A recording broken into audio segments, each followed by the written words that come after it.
Okay, so the first apartment that I rented and lived in by myself was in a neighborhood called Central City in New Orleans. And this apartment was a little studio apartment. It had white walls and a dingy gray linoleum floor, and it was in a building called Cathedral Gardens. There wasn't actually a garden in Cathedral Gardens. There was just a small courtyard that was covered in white rocks. And I was renting in this place because I could actually afford it and because it was close to where I was working at the time.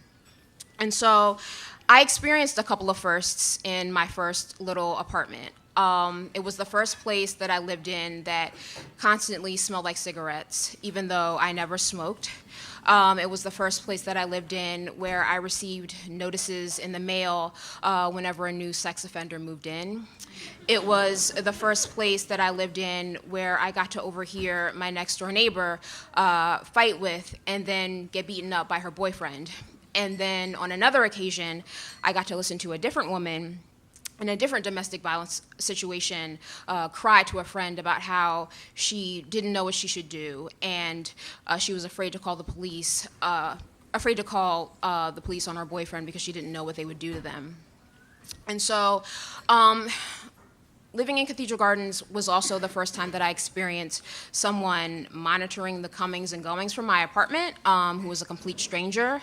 There was an old, flirtatious, alcoholic man that lived directly across the courtyard from me, and he used to always sit outside his room. And so he would always wave when he saw me, leave in the morning and come back in the evening, which meant that he always saw me leave in the morning and come back in the evening by myself because I didn't really have a lot of visitors then. And one day when I was coming home, I bumped into him coming up the stairwell, and he decided that he would invite me over to his place for a romantic dinner.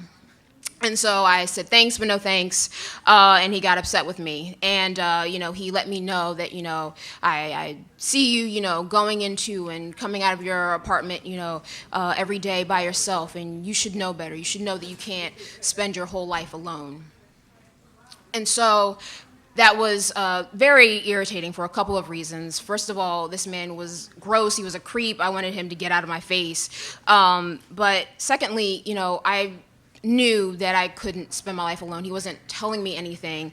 And at that time, I was actually working really hard to forge better connections with people. But that can, be really, a lot harder for some of us than others of us. And it takes a while to sort of see the fruition of those efforts. When I was living in Cathedral Gardens was the first time that I searched for my father on the internet. And I found a phone number for him, and I actually got up the nerve to call that phone number. And I reached him. And the conversation that we had was the first conversation that we have ever had. That time talking was the first time that we'd been in contact with each other for over 20 years. And so when I was speaking to him, I learned that he, like me, was living in a city and living on his own and was working in a low-paying job. And I learned that he didn't have a wife and he didn't have a girlfriend and he didn't have any other children. So it turns out that I really am a true blue only child. And, it wasn't like that emotional a conversation for me, but he seemed to be really happy that I had gotten in touch with him, which struck me as very odd considering his behavior for the past 2 decades. But, I feel like through that conversation, I confirmed what I pretty much already knew, which was that he didn't really have any good reasons for not being in touch with me over those 20 years. At the end of our conversation, he asked, when I would be coming up to visit him. And I used the fact that I was all the way down in Louisiana and that I didn't have a lot of money as my excuse for, why I probably wouldn't be coming up to visit anytime soon. After about a year of living in Cathedral Gardens, I decided that it was time for me to leave. The roaches came back with a vengeance.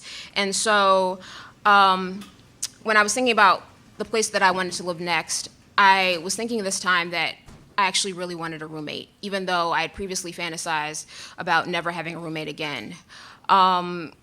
Sharing a living space with someone and wanting to have whatever experiences would occur when I shared that living space with someone was something, that I wanted to have now, and it wasn't something that I felt obligated to do in order to save money.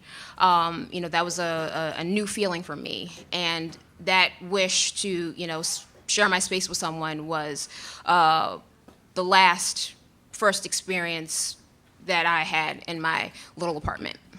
Thank you.